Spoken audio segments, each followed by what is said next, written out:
आमंत्रित करेंगे। अभी मंच पर हमारे साथ मौजूद हैं मेजर सरस त्रिपाठी जी, क्योंकि समय की सीमा है, दो शब्द सबसे बुलवाने हैं, तो मेजर सरस त्रिपाठी जी को मैं आमंत्रित करना चाहता हूं कि वो भी अपने संक्षेप में विचार रखें, क्योंकि कार्यक्रम की सीमा है और हमें समय से कार्यक्रम भी समाप्त करना है। अखंड मंडलाकारं व्याप्तं येन चराचरं तत्पदं दर्शितं येन तस्मै श्री गुरुवे नमः।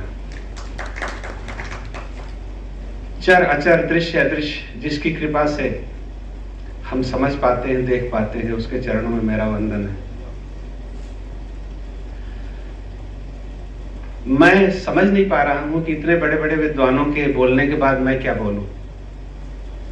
जहां प्रोफेसर सत्यदेव राय जी हों, आदरणीय डॉक्टर मारवा साहब हों, प्रोफेसर गौड़ साहब हों, और यहाँ जो श्रोता हमारे सामने बैठे हुए हैं सभी मुझसे विद्वान हो, तो मुझे क्या बोलना है।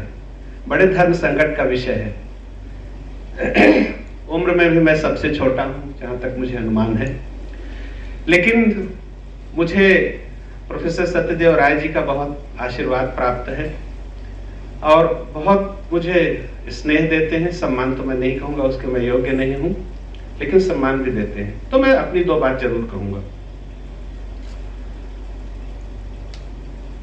जितने लोगों से मैं मिला हूं, बहुत कम ऐसे व्यक्तियों को मैंने देखा है जिसको, जो बात डॉक्टर मारवा ने भी कही, जिनको आध्यात्म का इतना गहरा ज्ञान हो।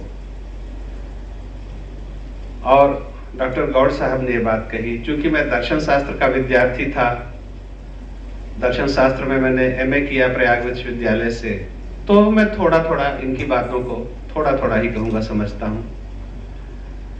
तो जब भी जो कुछ वीडियोस बने थे मुझे भेजा था, मैंने उनको देखा। इतना गहन ज्ञान, जो परा की बात कर रहे थे, जो ट्रांसमिशन होता है ब्रह्मांड से, उसको कैच करने की शक्ति सिर्फ इन्हीं के पास वो एंटीना है जो कैच कर पाते हैं। तो परा से फिर अभिव्यक्त होता है नीचे की ओर। सभी के पास नहीं, औरों के पास भी होगा, पर मुझे बहुत कम ऐसे लोग मिले हैं।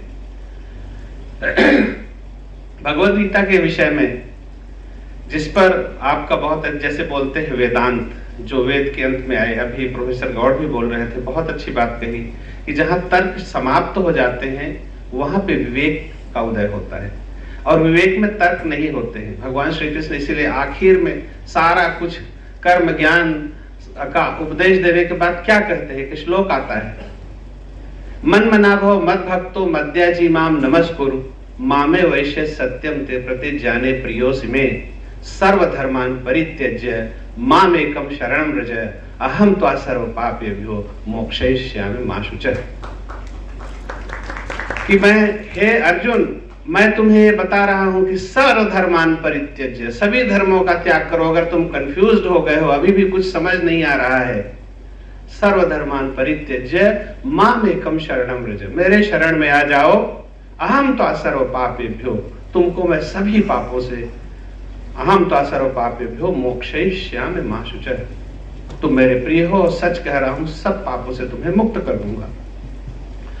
तो ज्ञान अध्ययन से तो आता है, लेकिन वो नीचे की स्टेज है। ज्ञान समर्पण से आता है, जब हम गुरु के प्रति समर्पित हो जाते हैं, जो प्रोफेसर सत्यदेव राय जी हमें सिखाते हैं और करते भी हैं।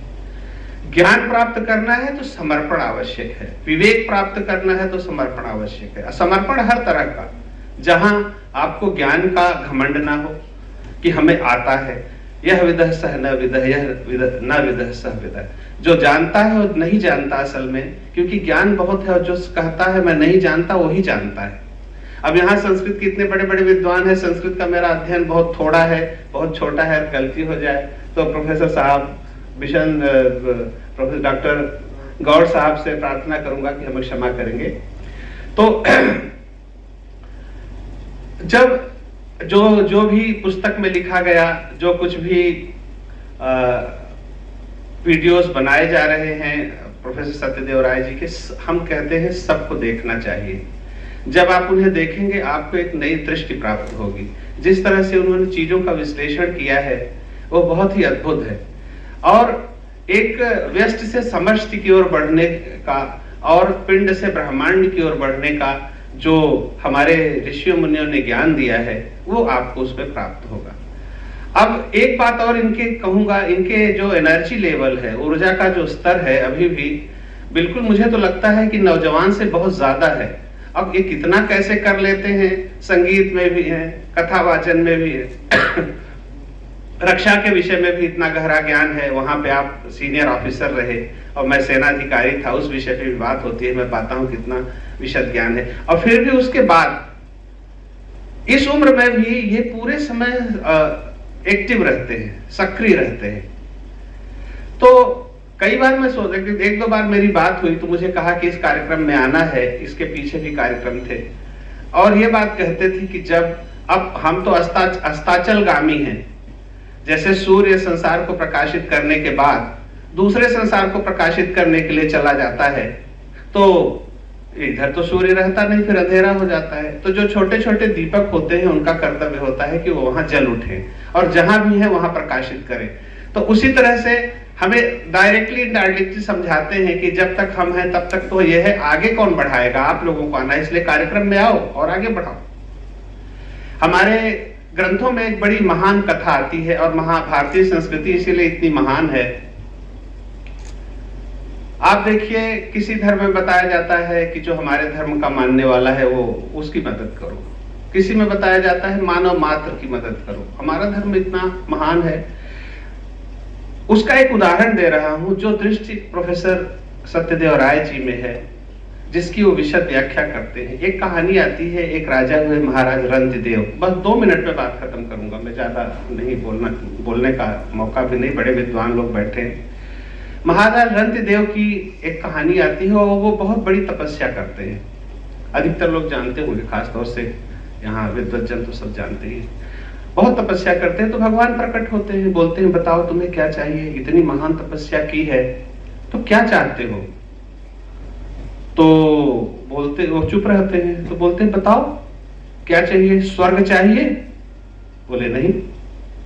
बोले लोग तो तपस्या स्वर्ग पाने के लिए करते हैं।